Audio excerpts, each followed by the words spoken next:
कुरूप। मेहंदी, मेरे कमरे में क्या कर रही हो तुम? चाय लेकर आई हूँ, रख इसे और निकल मेरे कमरे से बाहर। सुबह सुबह अपनी शक्ल ना दिखाया कर। पूजा की बात सुनकर मेहंदी चुपचाप कमरे से बाहर निकल गई। मेहंदी छोटी, वहीं पूजा बड़ी बहन थी। एक भाई भी था जो मेहंदी से बड़ा था। पूजा जहाँ दिखने में सुंदर थी, वहीं मेहंदी कुछ खास नहीं। पूजा के सामने तो उसे कुरूप ही कहा जाता था। पूजा को इसका बहुत घमंड था। वो भी अपने सामने मेहंदी को कुछ नहीं समझती थी। माता पिता को भी मेहंदी से कुछ खास लगाव नहीं था। 10वीं के बाद उसकी पढ़ाई छुड़वाकर घर के काम सिखाने पर ध्यान दिया जाने लगा। उनका मानना था कि इसकी पढ़ाई पर खर्चा क्यों किया जाए, इससे अच्छा दहेज के लिए पैसे जोड़े जाएं, क्योंकि वो तो सुंदर नहीं है। पूजा के ग्रेजुएशन पूरा करते ही उसकी शादी मोहन से हो गई। मोहन पढ़ा लिखा पाका नौजवान था।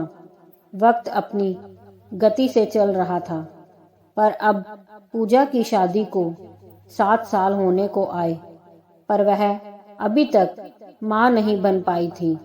डॉक्टर को दिखाया तो कमी पूजा में ही निकली। अब उसके ससुराल वाले भी मोहन की दूसरी शादी के बारे में बात करने लगे। अपना घर बचाने के लिए पूजा के दिमाग में विचार आया कि मेहंदी की शादी मोहन से करवा दे। मेहंदी तो कुरूप है, मोहन उसे कभी प्यार नहीं करेगा। बस उसे तो बच्चा पैदा करने के लिए लाया जाएगा। मेहंदी के रूप के कारण कोई लड़का उससे शादी करने को तैयार नहीं होता।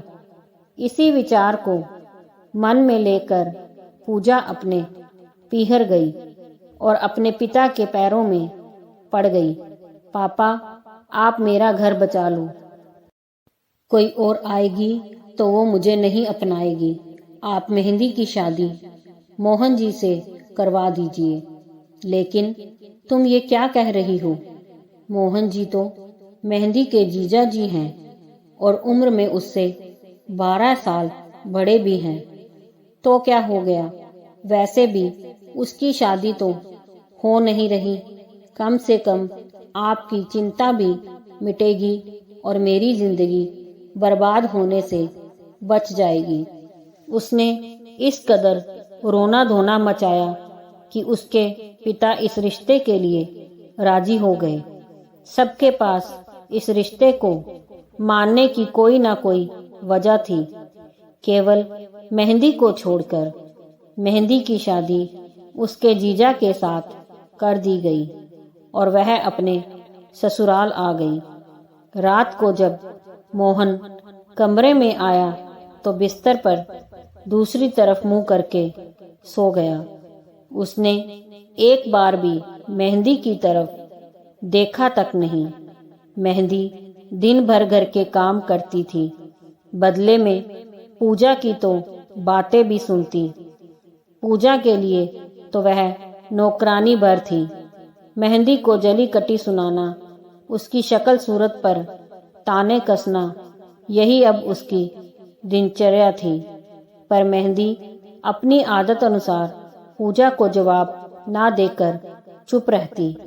1-2 बार मोहन ने पूजा को उसके व्यवहार के लिए टोका तो उसने मेहंदी से झगड़ा कर लिया कि मेरे पति को मुझसे छीनना चाहती है।